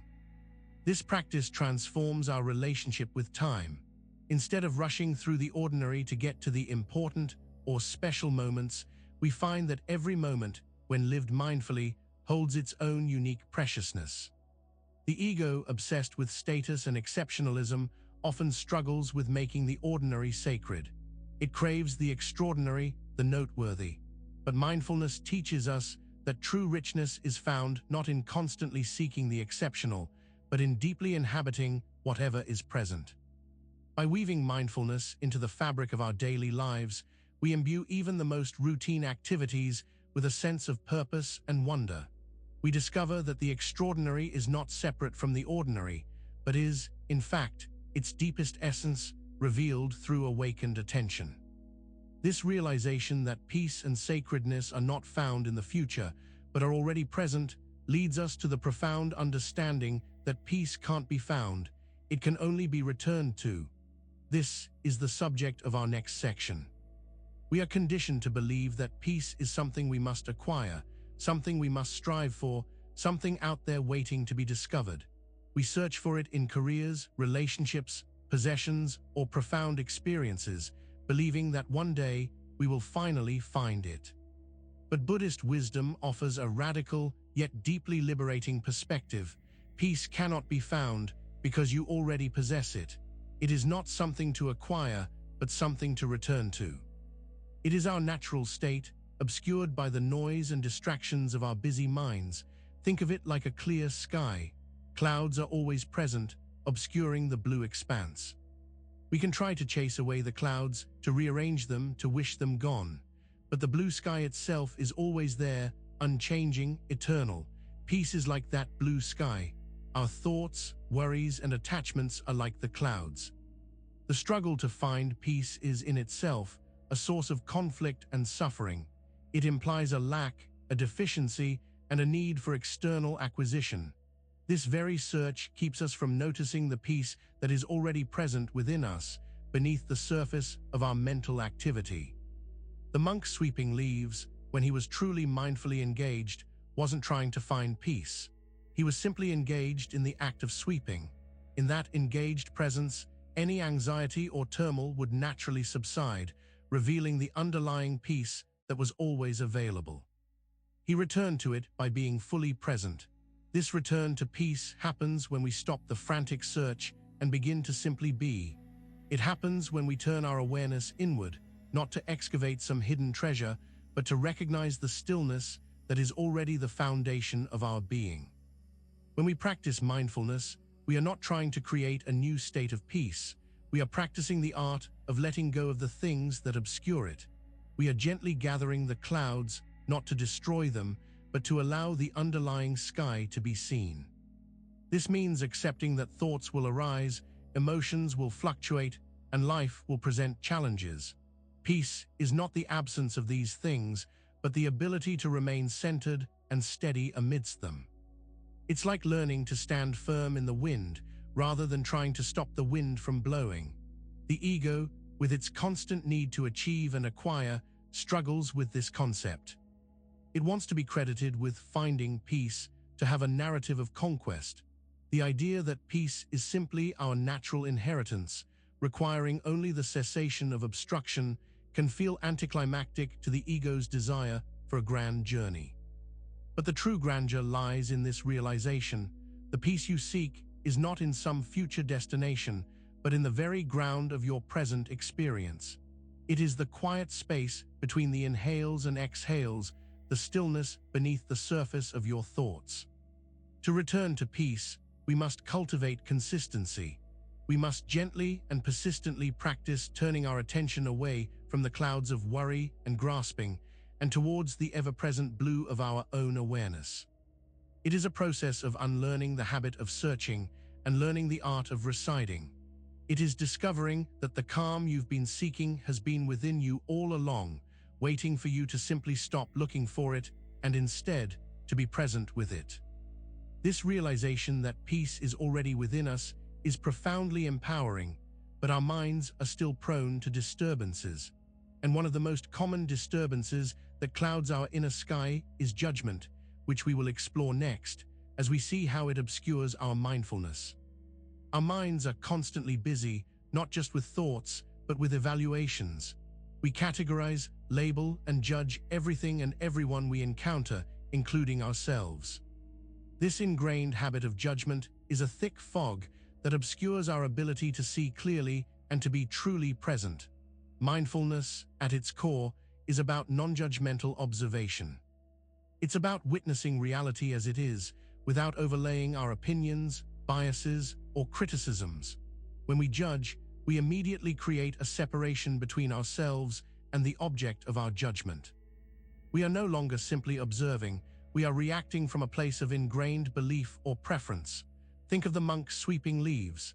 If he judges the leaves as messy, unpleasant, or annoying, his experience of sweeping changes. He is no longer just engaging with the task, he is battling against what he perceives as negative. This judgment adds a layer of suffering. When we judge, we set ourselves and the world up against an ideal. We compare what is to what we believe should be, and in that gap, our peace is eroded.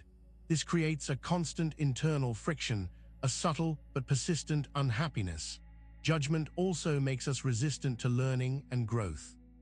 If we judge a situation as bad or an experience as wrong, we are less likely to explore what it might have to teach us. We shut down, protect ourselves, and miss opportunities for insight. The practice of observing without judgment, therefore, is a radical act of liberation. It allows us to accept things as they are, to be present with them, and to learn from them without the added burden of our critical commentary.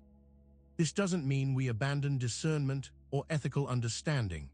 It means we refrain from the constant, often unconscious, evaluation that distorts our perception of reality. It means acknowledging that our judgments are mental constructs, not objective truths. When we catch ourselves judging, whether it's a person, a situation, or our own thoughts and feelings, we can gently redirect our attention. We can acknowledge the judgment itself as a mental event and then return to simple observation. This practice is particularly challenging when it comes to our own inner experiences. We judge our own thoughts as good or bad, our emotions as appropriate or inappropriate. This self-judgment creates a vicious cycle where the judgment itself becomes another problem to be judged. Seeing this pattern clearly and gently letting go of the constant stream of judgment allows our mindfulness to deepen.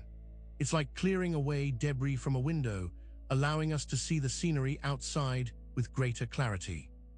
The liberation from judgment is profound because it frees us from the need to constantly prove ourselves right or wrong. We can simply witness life unfolding with a sense of openness and acceptance. This non-judgmental observation is not about apathy, but about clarity.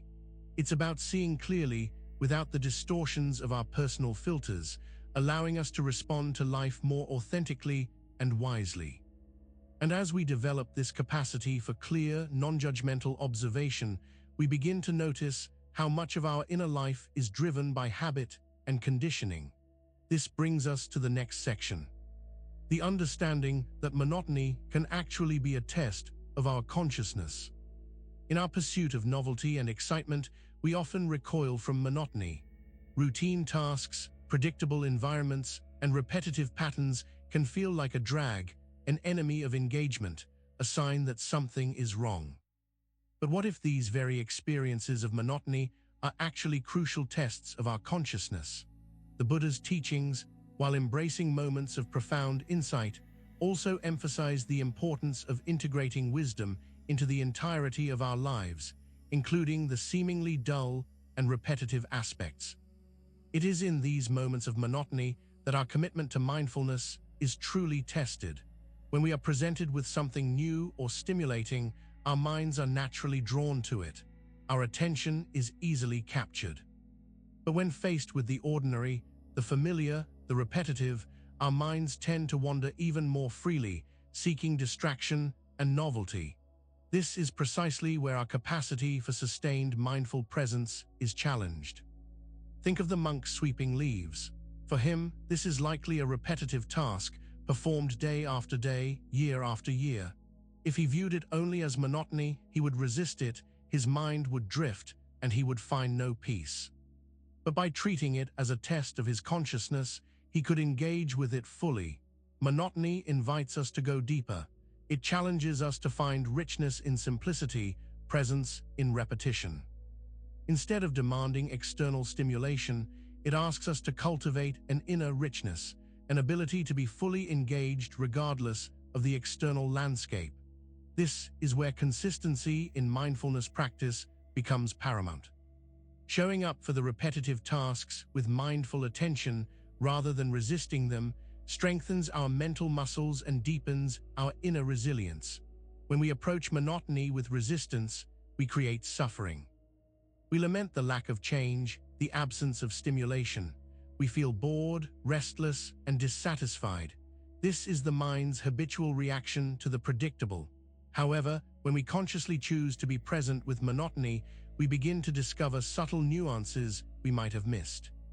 The changing patterns of light on the floor, the subtle variations in sounds, the simple rhythm of our own breath, these can become points of focus and anchors to the present. This is not about pretending to enjoy the mundane. It's about recognizing that all moments, whether stimulating or monotonous, are opportunities for awareness. The ability to remain present and engaged in the face of repetition is a sign of genuine spiritual maturity. It's in these seemingly unremarkable moments that we can truly practice equanimity, the ability to remain balanced and steady regardless of external circumstances. Monotony is not an obstacle to consciousness. It is an opportunity to deepen it. When we are constantly chasing after novelty, we train ourselves to be easily distracted and perpetually unsatisfied.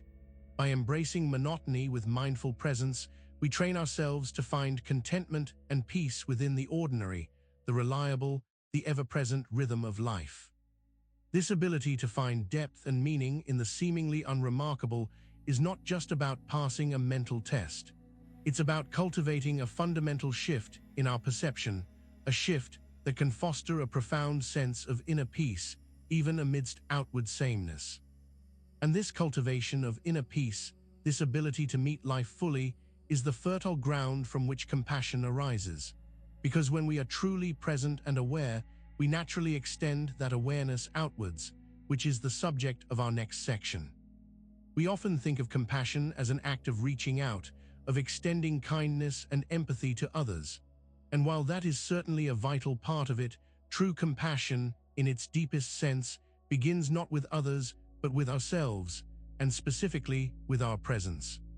Before we can genuinely offer kindness and understanding to another, we must first be present with ourselves. We must be able to witness our own suffering, our own mistakes, and our own humanity without harsh judgment. This self-compassion, rooted in presence, is the foundation upon which true compassion for others is built. The practice of mindfulness, by bringing us fully into the present moment, allows us to do just that. It provides the space and the awareness to genuinely see the suffering in ourselves and in others, without immediately getting caught up in emotional reactivity or blame. When we are truly present, we can observe our own pain, our own flaws, our own fears, with a gentle, accepting gaze. This is the essence of self-compassion.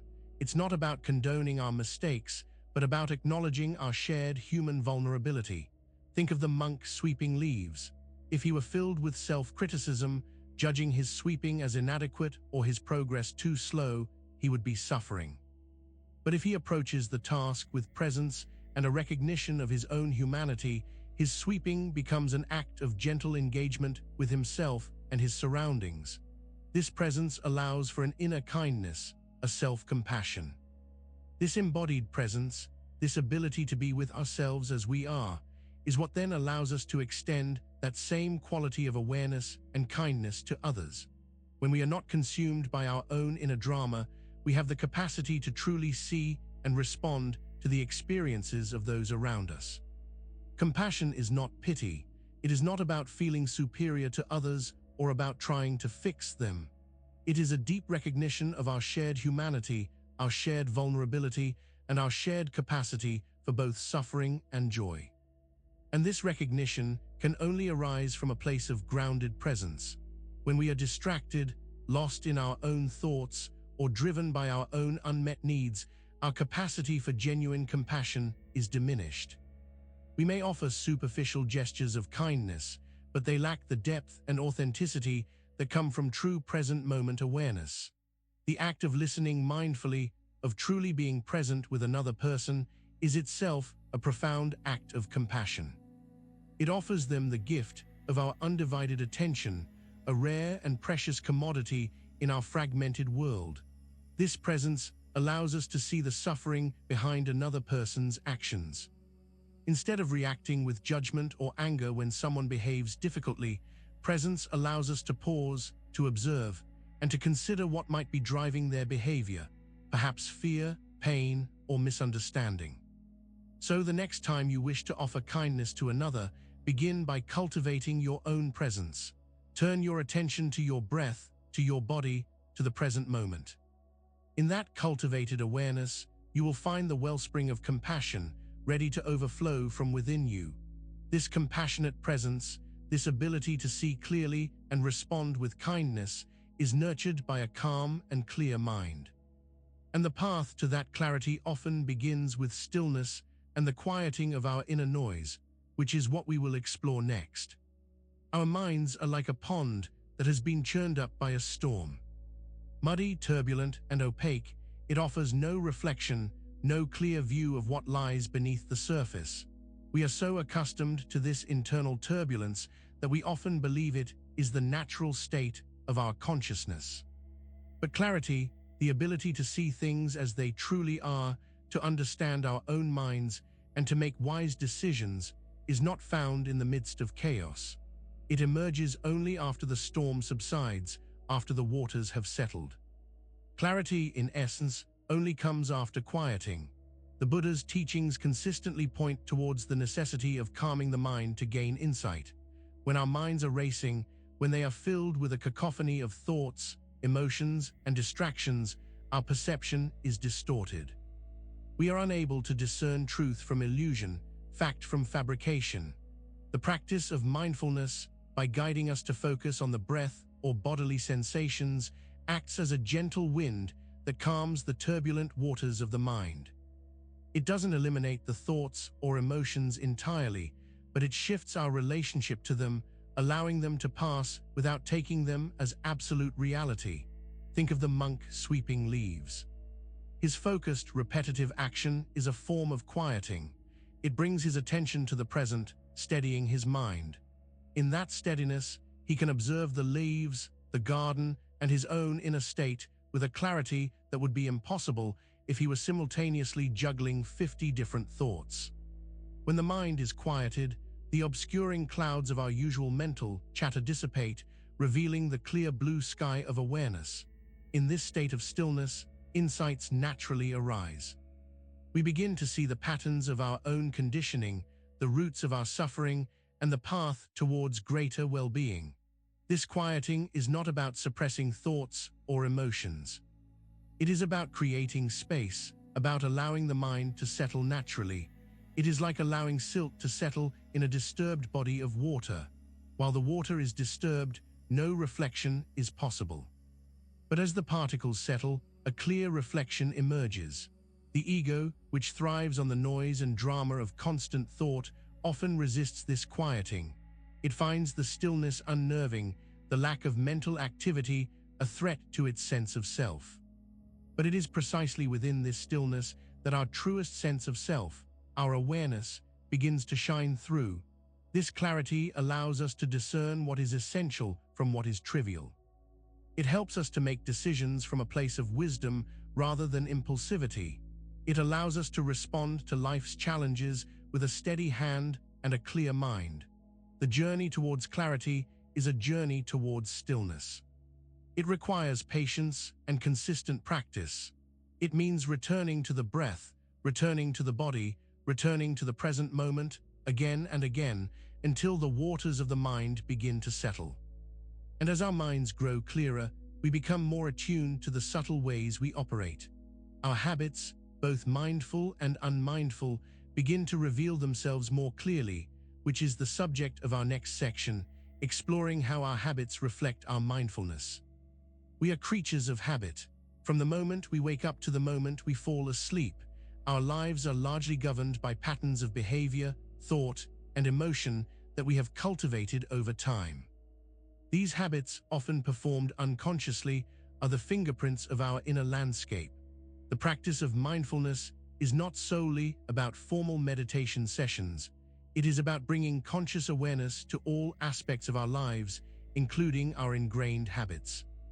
And paradoxically, it is through the consistent practice of mindfulness that our habits, both helpful and unhelpful, become vividly apparent. Our habits are like a running commentary on our level of presence. If our habits are predominantly reactive, reaching for our phones the moment boredom strikes, lashing out in anger when triggered, or procrastinating on important tasks, it reveals a low level of mindfulness. Our actions are dictated by unconscious patterns rather than conscious awareness. Conversely, if our habits are inclined towards pausing before speaking, returning to the breath when anxious, or engaging with tasks with focused attention, it demonstrates a well-cultivated mindfulness. These habits are born from conscious choice and present moment awareness. The monk sweeping leaves has likely developed a habit of mindful engagement with his task. His sweeping is not just physical motion. It is a practice that has become ingrained. This consistent, mindful habit allows him to find peace and presence in a repetitive activity. Mindfulness, therefore, doesn't just reveal our habits, it transforms them. By bringing awareness to an unskillful habit, we begin to create a space, a moment of conscious choice, before the habit can automatically take over. The first step is often simply noticing.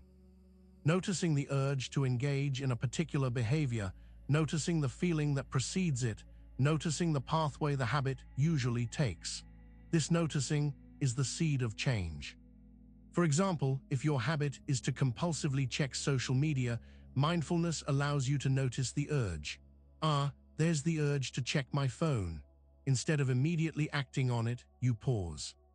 You observe the feeling associated with the urge. You might then choose to take a breath, or to consciously decide whether to engage with the behavior or not. This consistent observation and choice, repeated over time, gradually erodes the power of unskillful habits and strengthens the emergence of skillful ones.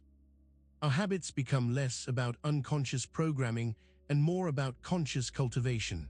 Our habits are the tangible expression of our inner state. They are the outward manifestation of our level of presence, our emotional regulation, and our capacity for wise action. By observing our habits, we gain invaluable insight into the depth and the direction of our mindfulness practice. This self-awareness fostered by observing our habits is not about self-criticism. It is about keen observation and gentle redirection. It is a powerful tool for personal growth and for aligning our actions with our deepest intentions. And in this process of observing and transforming habits, we often encounter moments where the practice feels like it's not working. It can feel pointless, even frustrating.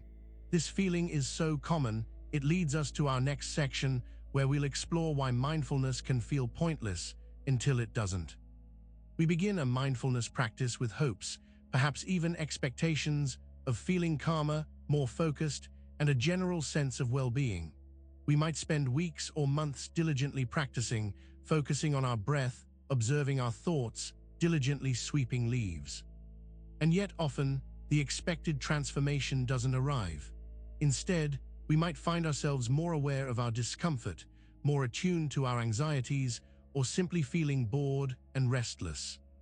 The mind continues to wander, the same old patterns persist, and the profound peace we were hoping for seems elusive.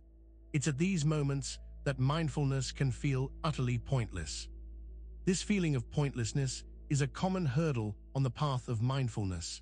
It arises from our desire for immediate results and our tendency to compare our inner experience to some idealized version of peaceful enlightenment. We expect dramatic shifts, and when they don't materialize quickly, we grow discouraged. The truth is, the benefits of mindfulness are often subtle and cumulative. They don't usually arrive with a thunderclap, but rather seep into our lives like gentle rain, nourishing the soil of our being over time. The initial stages of practice are often about unlearning the habits of distraction, reactivity, and self-aggravation. This process, by its nature, can be less about feeling good and more about encountering our own internal resistance.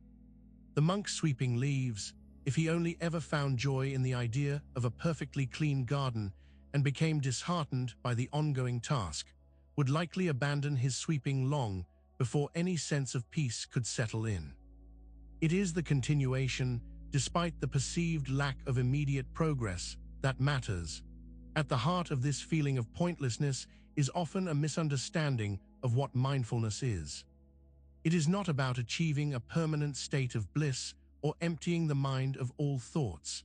It is about cultivating awareness, about learning to relate differently to our experiences, whatever they may be. The moments when mindfulness feels most pointless are often the very moments when it is most needed and when it is quietly doing its work. It is in those moments of discomfort, of boredom, of continued mental wandering that we are practicing the true essence of mindfulness. Returning again and again with gentle persistence, without judgment for where our mind has gone. This unwavering return, this consistent gentle redirection, is the practice. Its point is not necessarily an immediate feeling of bliss, but the gradual strengthening of our capacity for awareness, resilience, and equanimity.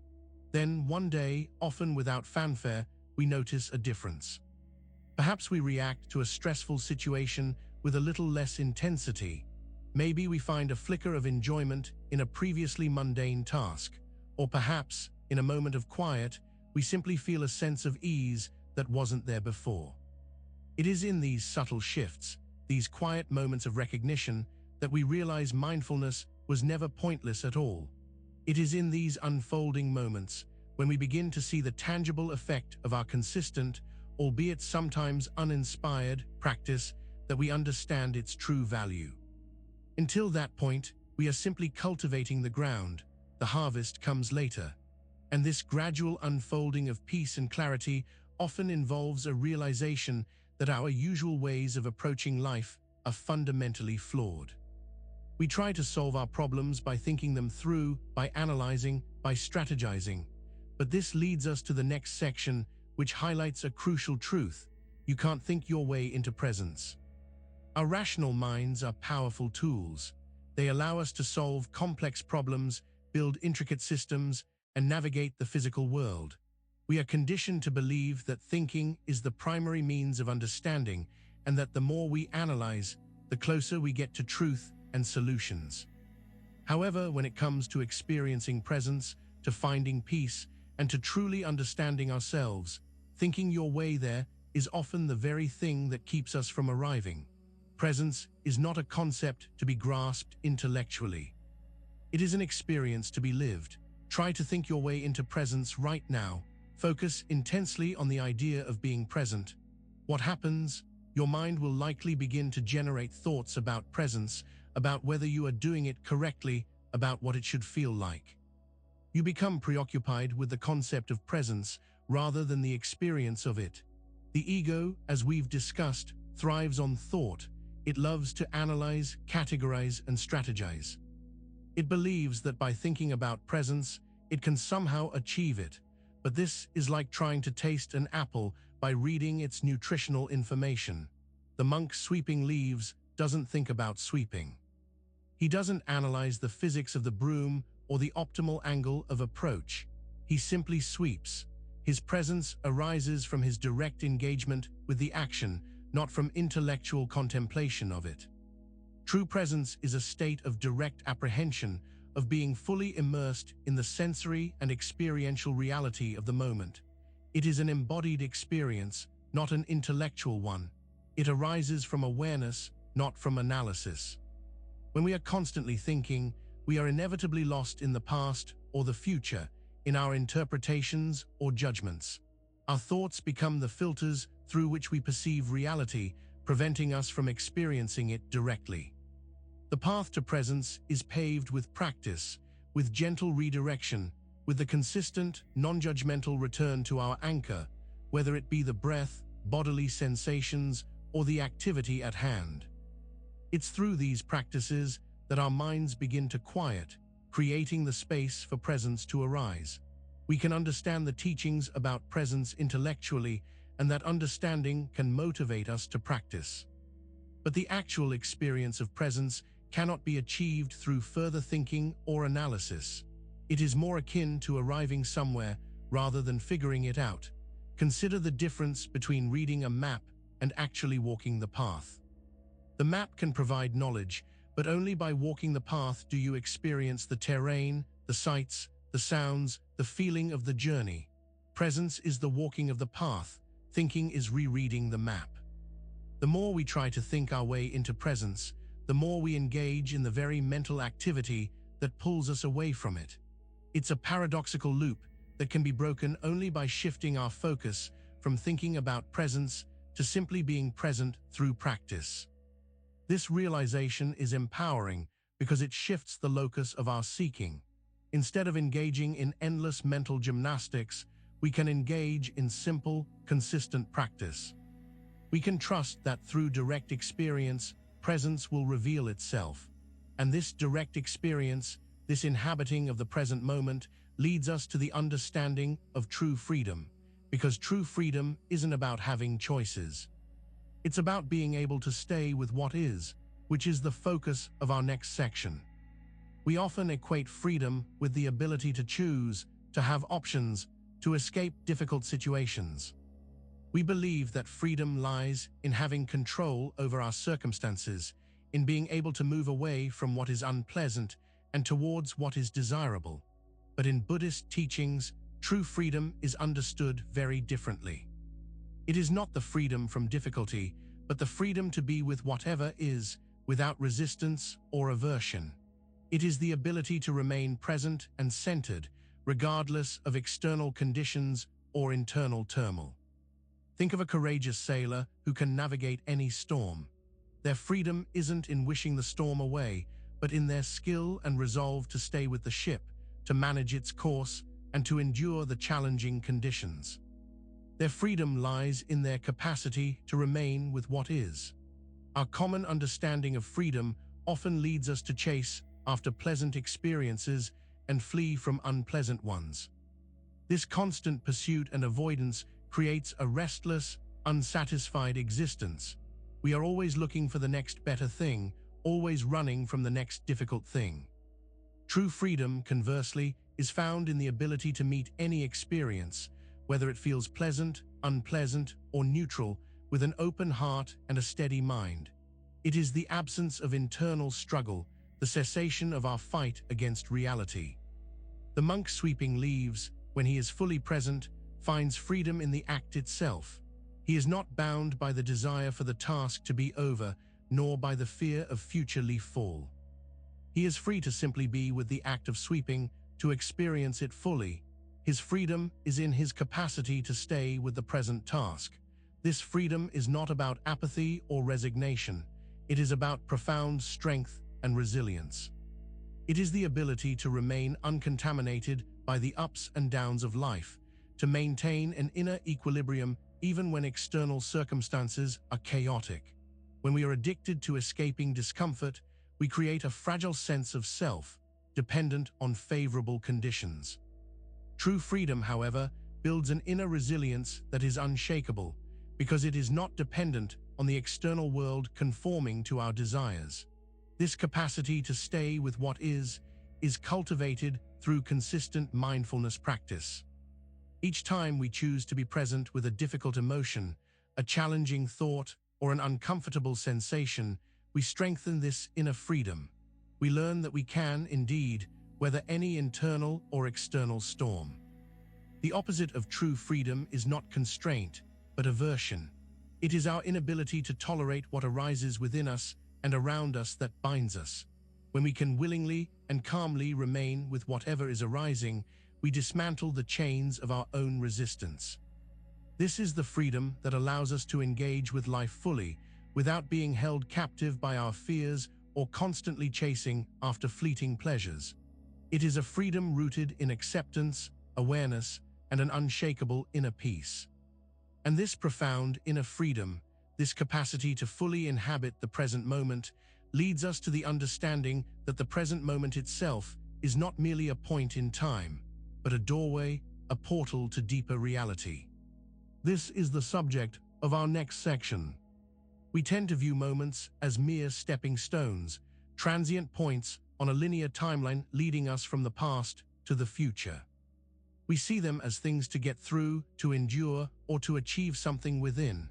But the present moment is far more than a transit point. It is a doorway, a gateway to a deeper dimension of reality, to profound insight, and to lasting peace. Every single moment, no matter how ordinary or seemingly insignificant, holds within it the potential for a radical shift in consciousness.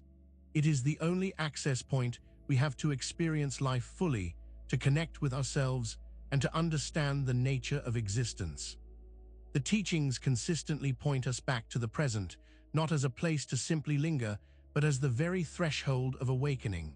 When we are truly present, we are no longer lost in the illusions of the past or anxieties of the future. We are awake, alive, and open to what is. Think of the monk sweeping leaves.